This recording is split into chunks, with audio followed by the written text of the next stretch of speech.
welcome back to another edition of Dark Powerrr. Now, we have a supersized episode this week. Let me explain. Now, last week we had a shorter episode of Dark to deal with, only about 43 minutes, but this time we're back to an hour and a half on Dark, but that's not all. This show is, of course, called Dark Powerrr, and while we haven't had anything from NWA to talk about for a while, with Powerrr being off the air, we now have NWA's new weekly pay-per-view series, and I understand it's a weekly pay-per-view. You guys may not be able to, like $8 a week is a lot in the environment that we're in. But don't you worry, we are here for you. I'm not going to tell you to, find a way to watch it, but find a way to watch it. And if you are unable to, do not worry. We will be here. We will be covering every single episode because guess what? It airs on Tuesdays. And what I like about this NWA show is that they are going to be bringing in, because they're working with United Wrestling Network, they're going to be bringing in people from different promotions. They're going to be bringing in different champions.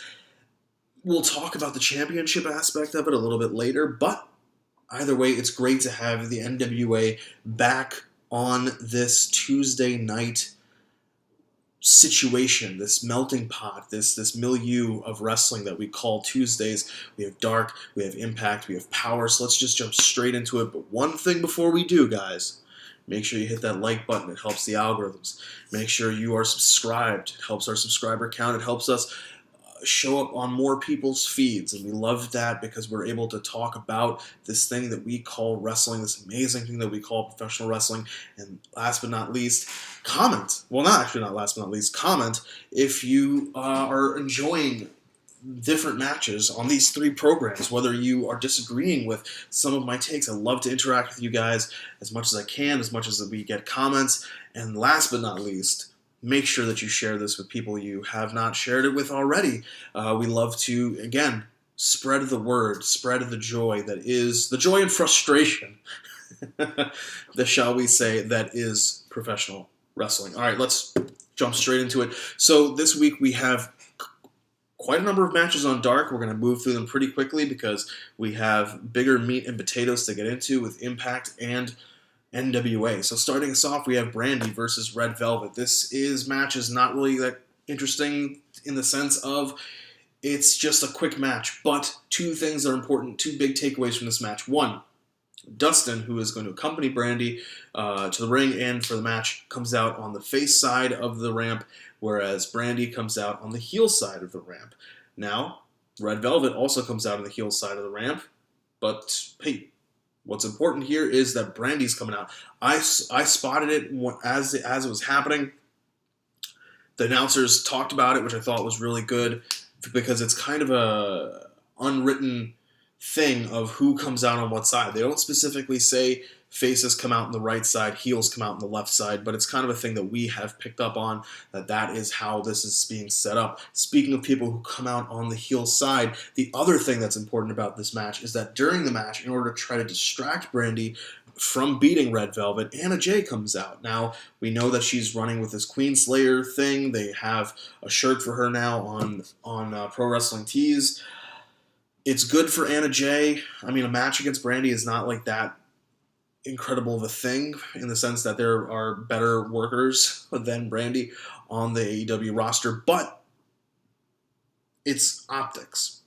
And Anna Jay being in a match against Brandy Rhodes is going to be highlighted than if it was against Penelope Ford. Nothing against Penelope Ford, but one of them is a chief branding officer. One of them is a chief branding officer, and one of them has her own action figure. One of them is one of the faces of the company. So a good spot for Anna Jay. Brandy picks up the win by putting Red Velvet into a chokehold similar to the chokehold that Anna used against her not too long ago when Brody picked up the TNT title win over Cody. After this, we have Butcher and Blade up against Garcia and Dan Blackwood. Quick match here, keeping things rolling for Butcher and Blade. Big things are ahead for them. I can tell that they are building towards something. There's probably going to be something with them on Dynamite, maybe. I don't think they have a match, but they do. No, they don't have a match. It's Lucha Bros I think no, they don't have a match, but I think there's planning some kind of segment or something like that. But I want to see what they're going to do now with Eddie Kingston and Phoenix and Pentagon, Butcher, Blade, how this fivesome is going to be involved in things going forward. They're kind of like the mid-card heels of sorts, and I'm interested. And after this, we have Penelope Ford picking up a win against Danny Jordan. Danny Jordan, as you remember from our NWA time together, and she has a great character. It's Mean Girls from the 2005 movie. I forget the name of Rachel McAdams' character, but they had that burn book, and Danny Jordan comes to the ring with a burn book, and that burn book will play a factor in this match, in that Penelope Ford will see her own page on the book, get upset, get angry about it, tear it out, rip it up, try to make Danny Jordan eat the paper. Good match for what they're trying to do. I'm kind of interested because Penelope Ford looked like she tweaked her back or something like that happened. What exactly the extent of it is, I hope she's all right. It did look like she was in a bit of pain. She was talking to Kip after the match when they were standing in the ring celebrating. He's, effervescent, effusive, other E words in his praise, and she's just like, "Oh God, my back." So, and she's trying to get his attention, like, let's get out of here. I want somebody to look at my back. Anyway, after this, we have Brian Cage versus Megabyte Ronnie making his AEW debut. Now, one thing I like about this is that our commentators for AEW in general play off very well against each other, but on Dark, Taz is phenomenal, and when he has Veda Scott to play off of, it's even better. It kind of comes across as though, because they're all kind of just jaw-jacking and having a fun time, it kind of makes me feel as though they are, you or I, sitting together watching this show, and while we're watching it, we're also making fun of each other, and it's just a normal conversation that you have. It kind of changes the vibe of it a bit, and it's more of like just, this is a good time, as opposed to just a wrestling show, right? And that's something that I like. One thing I will say is that having Ricky Starks on commentary, phenomenal. He will be here for the Cage match, I think the Sabian match, the Ford match earlier, and a little bit more throughout the episode. But I like it because it's starting to bring back that feel of what they used to do when they were in arenas and going around the country, where they would have somebody on commentary with Excalibur, and I think that was a great asset to Dark because it helped talent train on the mic, and it also helped talent put over different people for different storylines and things like that, and I like that. And having Ricky there is just, he's always gold on the mic, so having him being able to play off of Veda and Taz, phenomenal decision. After this, Pride and Powerful pick up a win against Griff Garrison, Brian Pillman Jr. Solid match, quick match, just getting P&P, Santana and Ortiz moving because they are going to have that parking lot fight against Best Friends. I don't know if it's the main event, but they're going to have a parking lot fight against Best Friends for the honor of Sue, Trent's mom, and the damage done to the car, and this is just that tune-up match before Wednesday's Dynamite. And also, I will say that we are going to have Best Friends later in the show, so just building on that theme of the two teams having that match in the main event. Maybe, I hope it is, because that'll be cool. Either hope it's the main event or it starts Dynamite. I don't know how they're going to do that, but something like that would just be like a great ending, great beginning. Something like that is a solid way to start or end a show. After this, we have Will Hobbs picking up a win against Jesse Sorensen. Congratulations to Will Hobbs. Will Hobbs is a great example of taking lemons and making lemonade, right? So like a lot of these guys and gals who have been brought in to be, quote unquote enhancement talent, they had a lot of their indie bookings dry up because of this whole COVID, because of the pandemic. And Tony Khan said, hey, let's bring these guys in, we'll use them as we can, and we'll get them paid. Like, that's something we can do. That's something we can help. We can contribute to wrestling, right? Whereas another company is letting people go. But anyway, Will Hobbs took that opportunity. I don't know 100% what he was doing before this. Obviously, he was an independent guy. But now he has a contract with AEW, and he is going to be on major network television in the form of a TV show on TNT. That's amazing. He came in with whatever the right mentality he needed to have. He showed dedication. He showed purpose. And I think they're going to do a lot of great things with him, because you don't have somebody have a great showing in the Casino Battle Royale and then announce that you're signing him and not do something big with him. I don't know when it'll start, but I think it'll be a good push. Maybe they build him up to be somebody who, faces Brody Lee. Maybe he doesn't have to win, but that's just stepping stones to building who Will Hobbs is. And so congratulations to him for not just the win over Jesse Sorensen, which, is a great thing, but more importantly, the contract. That's just, you have a job. That's incredible in this time, in this climate that we live in. After this, we have Ivelisse and Diamante picking up a tag team win over Skylar Moore and Rochelle. This is more about Ivelisse because she's going to be facing Thunder Rosa for the NWA Women's Championship on Dynamite. Her picking up a win. Good to see. After this, Colt Cabana of the Dark Order picks up a win against QT Marshall with Ali.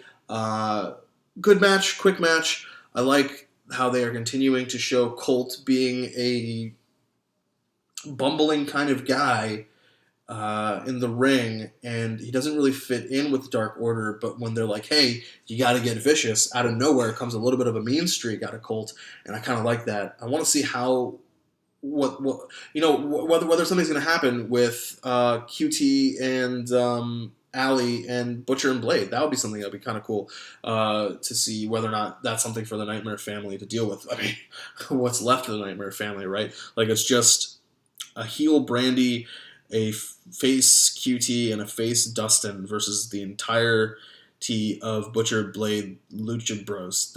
And Eddie Kingston. That's not something you want to tangle with. Maybe that's how they bring Cody back. Who knows, right? After this, and this is probably something I should have led the show with, we have the implosion of our favorite tag team, The Initiative. Now, The Initiative has broken up for sure. We finally get this match, and I swear on the life of whatever family member you want me to swear on. My mom, my dad, my brother, anybody I know. My neighbor. Pick somebody. Doesn't matter. Sid, when this match was announced, sent a picture of it into the group chat, or one of the group chats that the True Heels have, and he, mentioned me, said, hey, this is going to be on Dark, and I said, swear again on any of those people's lives, or all of their lives, if you so desire, somehow this is going to end in a double countout or double DQ. And lo and behold, that's exactly what happens. Great match in that sense. Like, if you kind of think, hey, like, are they going to have somebody pick up the win on Dark? No, they are not going to. Personally, I think it would be hilarious if this feud continues from now until Full Gear in the beginning of November, right? November 7th. And even if it's on the buy-in, it doesn't have to be on the actual pay-per-view card. But if somehow, some way, this match builds towards something, whether it gets a stipulation or not, I don't know. But somehow, if it gets to Full Gear, that would be hilarious to me. I think it'd be really great to help position these guys for whatever's gonna happen in the future. I think Brandy should get the win, but we'll see what happens. After this is Best Friends versus Smiley and Stardom. The Best Friends pick up the quick win here to just reinforce that they are going to be up against Pride and Powerful on Dynamite in that parking lot fight. And finally, in our main event for AEW Dark, we have the Dark Order as a 4-man group here versus the Gun Club and Private Party. Good main event. Dark Order, man, they're just stacking wins, huh? Colt Cabana wins. Now the other members of Dark Order win. Anna Jay's in the mix against Brandy in the beginning of the episode. A very Dark Order themed, I guess, kind of episode. No storyline, no overarching storyline throughout the episode of Dark, but still, you like to see that the Dark Order are continuing to do good. Well, wins, not good, but they're doing bad things. But they're excelling at doing bad things, and they pick up a win here. At this point, it would be just being the Dark Order, right? Being the Elite. Who are the Elite anymore? What am I even wearing this shirt for? They got Being the Dark Order shirts on pro wrestling tees now. Everybody's buying them, from what I hear. And Dark Order picking up a good, solid main event win on Dark. But guys, we got to move on. We got to get to Impact. Solid episode of Impact this week. Some big announcements, some big things happening on this episode of Impact. Let's dive straight in. Starting off hot with a tag team match in the Knockouts division. Kylie teaming up with Susie versus our Knockouts champion, Deonna Purrazzo and Kimberly. This is a great match in the sense that Susie is the one who's going to pick up the win, but it shows Kylie Rae and Susie are going to be able to overcome some of the dastardly things that Deonna Purrazzo might be trying, and we're going to be building towards that Kylie Rae versus Deonna Purrazzo match for the Knockouts Championship. This is how you do it. Tag matches, things like that. Keep them in the mix, and I want to see, like, it may be a little soon to take the belt off of Deonna. Maybe Kylie doesn't get it at Bound for Glory. Bound for Glory is where you cement Deonna as the top heel of Impact, and maybe at Hard to Kill is where Kylie picks it up in January. But either way, see what happens. Like I'm excited for this. I want to see how they continue to build this match, because right now you get that there's some level of animosity between these two, but it's not at the level of kind of a big feud, and that's kind of what you want for this. You kind of want that Deonna's got to do something horrible because of how much of a nice person Kylie is. Like, she's got to do something really, really, really bad. Speaking of heels who are dastardly, or at least are clever and cunning, we have next a segment with Rohit Raju, our X Division champion, talking to Trey, and he says, Trey's saying, hey, I want an X Division title shot, and Rohit's saying, I understand that, and Chris Bay is supposed to get that because he's got the rematch, but TJP beat Chris Bay. Oof. So maybe I guess TJP should get the title shot. But if you beat TJP, maybe you get the title shot. And Trey says, got it, Roger. I hear you, over and out. I'm going to go get a match against TJP tonight, see what we can do. And now after this, we have a segment with Johnny Bravo, who, just quickness here, it's with Kiera Hogan and Tasha Steelz. It's about the wedding again. They want to be his best man. He's saying no, and then randomly grabs Falaba and says Falaba is his best man. Just a little bit of a continuation there for that storyline. After this, we have Triple XL versus the Deaners. Triple XL pick up the win. This is kind of a continuation, or maybe a culmination, of the issues that happened between the teams at Wrestle House. This is a weird match for me in the sense that I don't know where these teams go after this. Are they going to continue with each other? I don't know, maybe somehow Rhino Scum's going to get involved? There's a lot of jockeying for a position in the tag team division. There are a lot of great teams in the tag team division, and I want to know how all of that's going to continue, how that pot is going to continue to stir when we kind of know that Good Brothers, they're there, right? They're there, and we're gonna have that reinforced very, very quickly.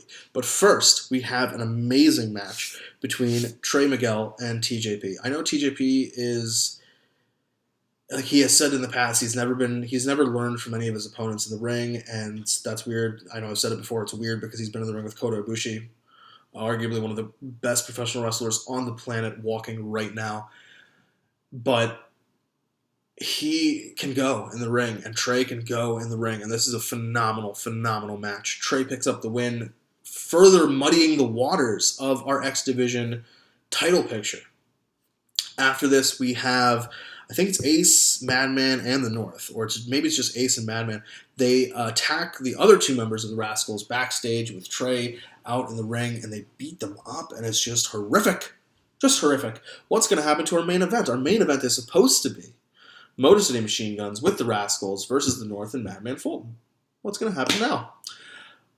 Well, as we were talking about earlier, when it comes to jockeying for a position, Motor City Machine Guns come to check in on the Rascals, and then the Good Brothers show up and say, "Hey, we can step in." And Motor City Machine Guns say, we could do a 2-team-on-1 handicap match, which would be insane.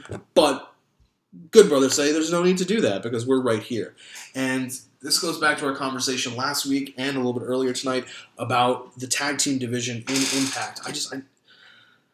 Even if Motor City Machine Guns loses to the North, which is kind of what should happen, or the trend, or if Ace and Madman pull a rabbit out of a hat, right? Or somehow if even it ends up on the Rascals, which I don't, that's like the probability for me is the lowest. Sooner or later, it's going to end up on the Good Brothers. The Good Brothers are arguably the largest act, either singles or tag team, in Impact Wrestling today. You could make an argument, I would say, for Eddie Edwards, maybe RVD for like just name brand nostalgia value, maybe even the North, but honestly, it's got to be the Good Brothers. They are former Raw Tag Team Champions. They are former WWE people. And they were most recently, they are the most recent people with the company. I guess maybe you could say EC3. Maybe. But Good Brothers, to me, are the ones that stick out because they're there week in, week out in the ring and in backstage segments. EC3 is just kind of this projection on a wall. So I don't know how this division is going to shake out when you know you want to get the tag titles onto the Good Brothers sooner rather than later. But really, we need to talk about our World Championship picture. And for that, we have Rich Swann, who comes to the ring and says he wants to talk to Scott D'Amore. And this is an amazing, impassioned promo conversation between Scott D'Amore and Rich Swann, saying that, I want to face Eric Young at Bound for Glory. Give me Eric Young at Bound for Glory. And Scott's saying, but you're not cleared. I don't know if you're going to be cleared. I can't risk you not being cleared for the biggest pay-per-view when the pay-per-view is a month or so away. From a business perspective, I can't do that. That's kind of the gist of what Scott's trying to say. And he's also trying to protect Rich from himself, right? Because he knows that Rich wants revenge. Eric comes out, interrupts, says his bit, and he gets Scott riled up. And Scott says, you know what, Rich, you've got Eric Young for the world title at Bound for Glory. Now, we've talked about whether or not this should happen at Bound for Glory, whether it should happen at Hard to Kill. And I said I would be happy with either way, and I am. I need to see how they build this, because you've already done the injury angle, and you've just done the impassioned promo from the babyface. I need to know now, because it is September 15th, a month and a week, so 5 weeks of television time. Yes, you are going to have to build other matches, so it's not, 10 hours, obviously. But this is your World Championship match. This is more than likely your main event. This is what's going to be the signature match for Impact for Bound for Glory. Or should be, right? It's the world title. How are they going to build this? Because like I said, he's already been injured, and he's already done the babyface promo. So how they build this is going to be very, very important and very, very crucial. I'm willing to give them the benefit of the doubt because they haven't disappointed me yet, with the exception of that tag title thing with Slammiversary in the week after. But I'm putting my faith in Impact, and we'll see how they go from here. After this, we have Rosemary backstage. She's talking about how she needs to... If she's going to have a demon wedding, then she needs an officiant. She says a he. So I think maybe it's, what's his name, James Mitchell? Yeah, he's the one who was dealing with, he was, with Abyss, and then he also had, yeah, he was with Abyss, and later he was involved in the Su Yung storyline. Maybe she didn't mean to say he, or he is ambiguous in this sense, and it could be she, and she's talking about Su Yung. Maybe there's going to be something that involves, finally figuring out this whole Susie character and what's going on there. And if that's the case, cool, because that's going to be a long-term kind of thing of what's been going on with Susie this whole time. Susie bad, Susie good. Who knows? Taya, however, is not up for any of this because she's saying, hey, you were not there last week when I needed you, and I have a match tonight against Kiera Hogan, and I'm going to need you. And Rosemary says, I'll take care of what I got to take care of, and I'll meet you there in the ring. After this, Willie Mack picks up a win over Brian Myers, and I think now they're 2-1. Yeah, they're 2-1. So it seemed weird because Myers had picked up 2 wins already. There's really no need for a third, unless I'm mistaken, and it's a 1-1 now. But either way, if it's just something to help continue introducing Brian Myers to our Impact audience, great.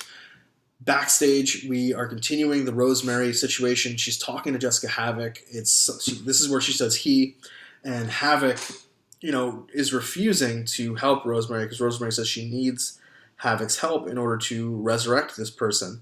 And that's the other thing. I keep thinking that she's maybe referring to Allie, which I don't know, because Allie's on AEW. But Allie, is confused herself because she's married to the Blade, but she's hanging out with QT Marshall all this time. So who knows? But anyway, Havoc wants nothing to do with what Rosemary is asking her help for, and basically assaults her when Rosemary refuses to let it go. Like, she keeps asking, and Havoc's, all right, fine, I'll put you up against a wall and I'll start beating the crap out of you.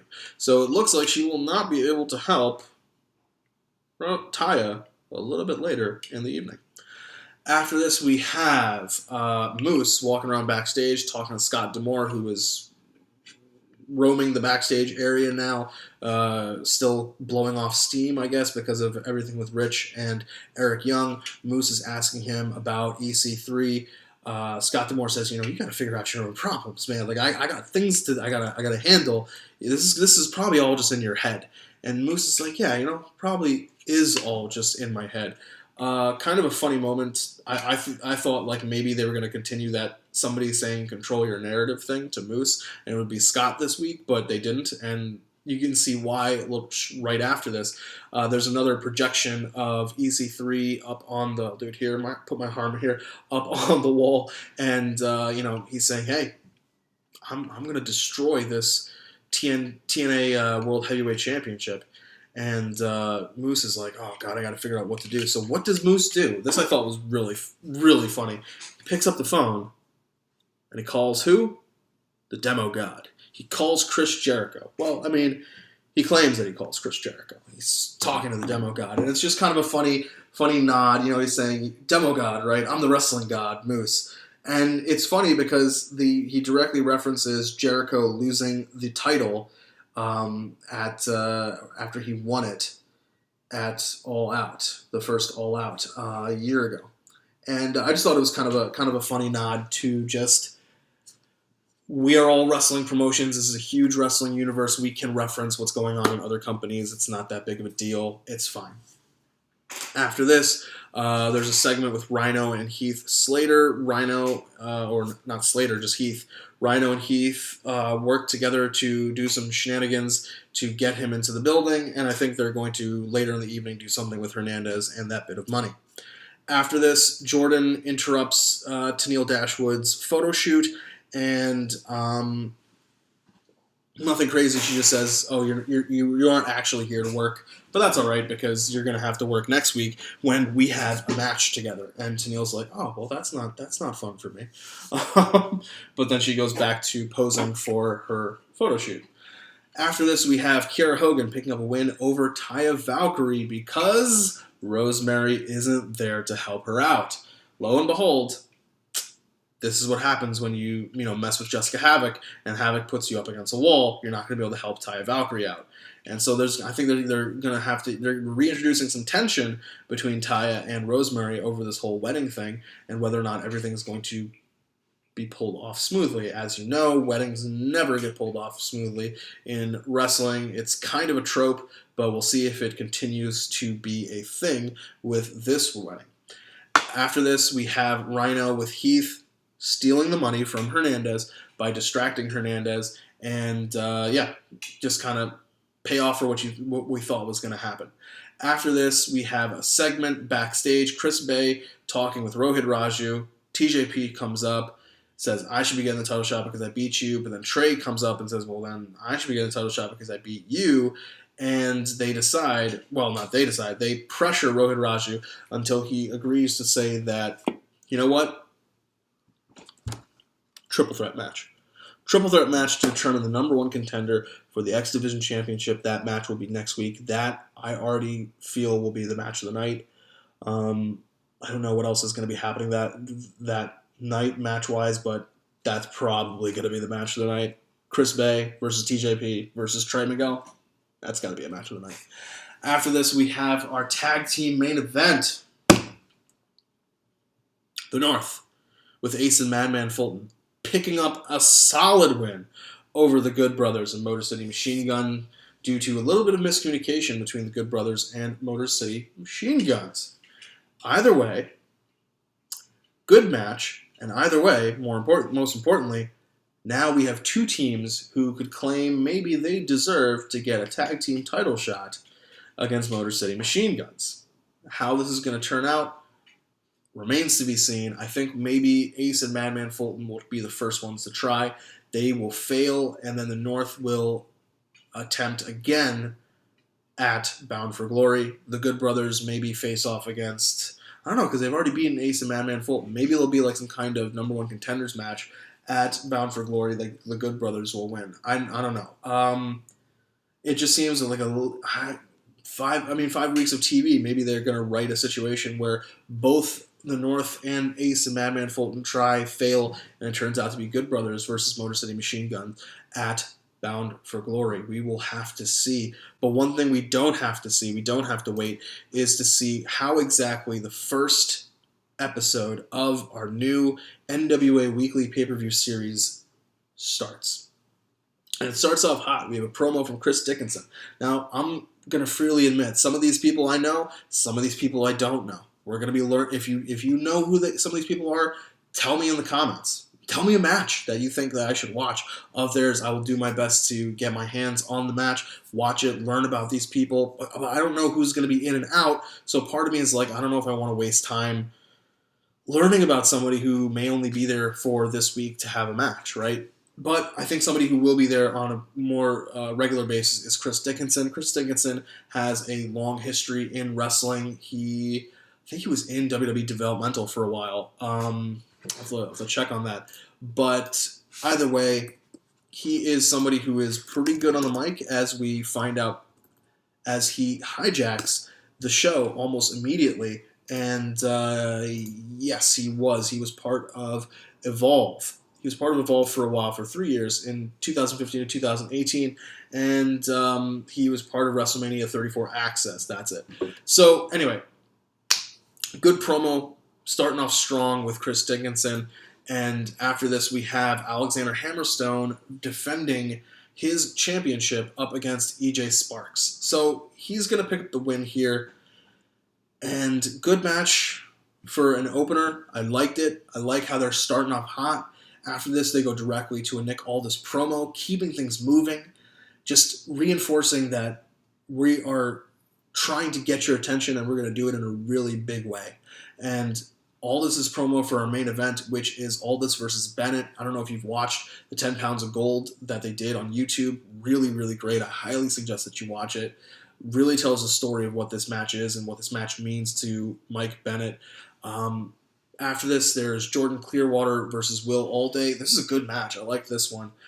Competitive, back and forth. Oh, that was it. The Hammerstone EJ Sparks match. I understand it was a title match, but it felt like it went a little bit long.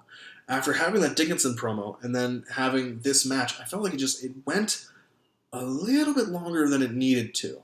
And Clearwater Allday could maybe also have been like a little bit longer. The story that I liked about Clearwater Allday is that Clearwater is having this finishing move that he has been building towards and training for, and we don't, unless you know Jordan Clearwater, I guess, you wouldn't know that he has been training and learning this move and trying to master it, but he tries to hit it several times during the match, and each time, Allday is able to avoid it, and you're like, oh, okay, how is this, and finally, boom, he hits it, and when he hits it, 1, 2, 3, this match is over. And I like that because it just by itself gets the finishing move over, it gets Clearwater over, it gets the match over. You see the story of the match that's being told as soon as he finally connects that finisher, because they keep teasing it. He goes for it, he gets out. The other guy gets out of the way. He goes for it again. escapes. Hits it. Bam. That finishing move, it gets over in that moment. And that was a strong, well-done thing. After this, I wasn't too big of a fan of this next match. It's Camille versus Heather Monroe. Heather Monroe has been on AEW. She's been on AEW Dark a little bit here and there. And Camille, gosh, what can we say about Camille? Imposing figure, still a little green. Of course, everybody has things that they need to develop.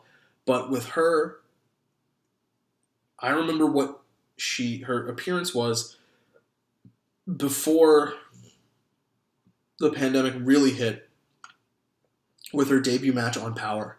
And all I gotta say is, my goodness, she spent the quarantine bulking and cutting and ripped. Just amazing physique. Can't, like, for what she's going for, like that look of just female, like basically Red Sonja or She-Hulk, nails it. Absolutely nails it. And Heather Monroe worked her over pretty well in the match. It just, both of them are a little bit on the greener side to me. Camille more than Heather Monroe. And so, yeah, not too crazy about the match, but, you know, either way. And then I get to hear something I've been dying to hear for a long time when it comes to NWA. Well, let me talk to you.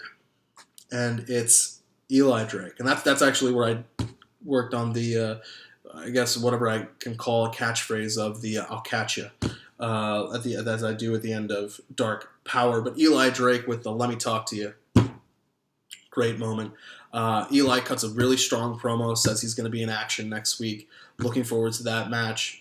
Masterclass, as always, with Eli on the microphone, talking about how the pandemic has affected everybody, but he's here, he's back, and the NWA is back, and we're going to be moving forward.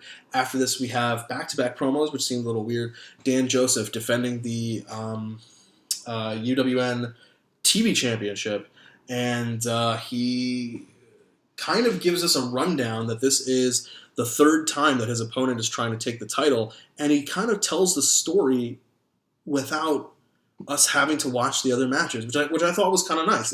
That was cool. That was well done. I just didn't like promo with back-to-back promo. That's all. But still, great job with the actual meat and potatoes of the promo itself. Told the story, kind of convinced us that he needs to keep winning. He will keep winning. There is no doubt that he will continue to win because he's won each time in the past. So now you're like, damn, this Levi Shapiro guy, like maybe tonight's the night. Maybe tonight's the night that he's going to pick up the win and pick up this TV championship. After this, the Tribe versus Wolf Zaddies. Still can't believe that I said Zaddies. I've now said it twice. Have a tag team match, which goes a time limit draw. That's always a nice little thing to see. A little weird because, you know, we are paying for this, ostensibly. But still, nice to have that kind of old school finish where a tag team goes to the draw or a match goes to a draw, and then these guys keep beating each other as they're, you know, going to the back because the match is over. That was kind of cool. After this, we have Chris Dickinson versus Jordan Cruz. He assaults the shit out of Jordan Cruz before the match. The match looks like it's not even going to start. Dickinson is just, you know, ripping Corgan and saying, this is the competition? This is the competition. This guy, I just destroyed him in a few moments without the bell even needing to be rung. This is the competition that you want from me, Chris Dickinson.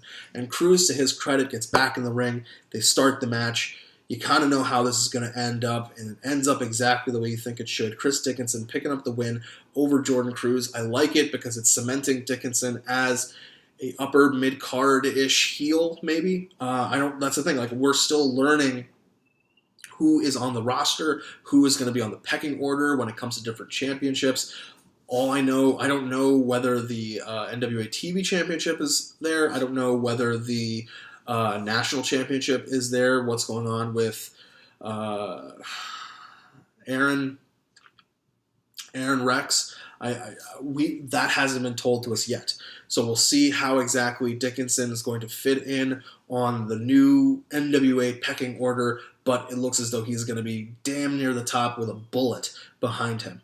After this is our TV title match. Dan Joseph picks up the win pretty quickly over Levi Shapiro, all things considered. And what's important here is the post-match. Post-match is a beatdown from Levi towards Dan Joseph, and after that, Levi's manager escapes with the belt, which is, I think, going to play into maybe next week, maybe the week after, somehow, some way. Maybe we get a promo from Dan Joseph next week, and then something happens the week after.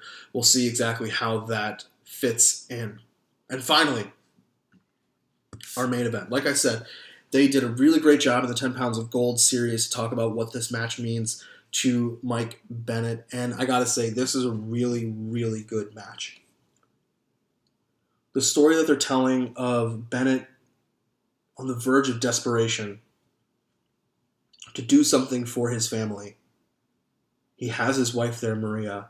I like that they did Mrs. Bennett because of what WWE did with the Mike Kanellis. Just because it's, like, yes, people know her more than they knew him, but that's your job, is to build him up because he's the in-ring competitor, not Maria. So I liked that the Mrs. Bennett aspect of it. I thought that was cool. Anyway, he's there fighting for his family, fighting for survival, the desperation that you feel from Bennett during this match. Very well done. And I think that the match itself, there wasn't like a huge amount of in-ring stuff. And what there was good. What I really liked is that Bennett did not tap. Aldis put him into a submission, and you could tell from Aldis that Aldis, while he wanted to face Mike Bennett because he wants to defend the title, he also wanted nothing to do with Mike Bennett because he fully understood the desperation of a man. I keep using that word, but the desperation of a man in Bennett's position, and he understood that that desperation makes Mike Bennett dangerous. And because of that, he is trying as quickly as possible to get in, beat this man, and get out. One thing that I thought was kind of funny, or not funny, but interesting, was that the globe on the NWA title was missing. I don't know what exactly happened there, but Aldis, a consummate professional, made sure that when he was holding the championship, if the globe, say, is here, he would cover it with his hand so that you wouldn't be able to see that the globe was missing. And I thought that was, because I don't know how long the globe, whether it came off before, whether it came off during, whatever the case was, but he knew, keep your hand there so that while you're holding the title around, people don't, see it, because that's not usually how you'd hold the title, but he knew what needed to be done. And that's kind of what's great about Nick Aldis, is that he is that professional talent. He is the glue that holds the NWA together. And when you put him in the ring with people like Mike Bennett, it helps Bennett shine. I'm already interested in what I think is the eventual Chris Dickinson versus Nick Aldis match. That's something I'm really looking forward to, because Dickinson is good on promos. I don't know that much about Chris Dickinson, but what I do know is that he's showing me he's good on promos. He's showing me he's a beast in the ring. We've just seen the story of Nick Aldis versus a desperate man. We have not thus far, in the little bit that we've seen of Aldis defending the title on Power and on pay-per-views, seen him up against a super dangerous man. We've seen him up against a veteran in Tim Storm. We've seen him up against a powerhouse kind of person with James Storm.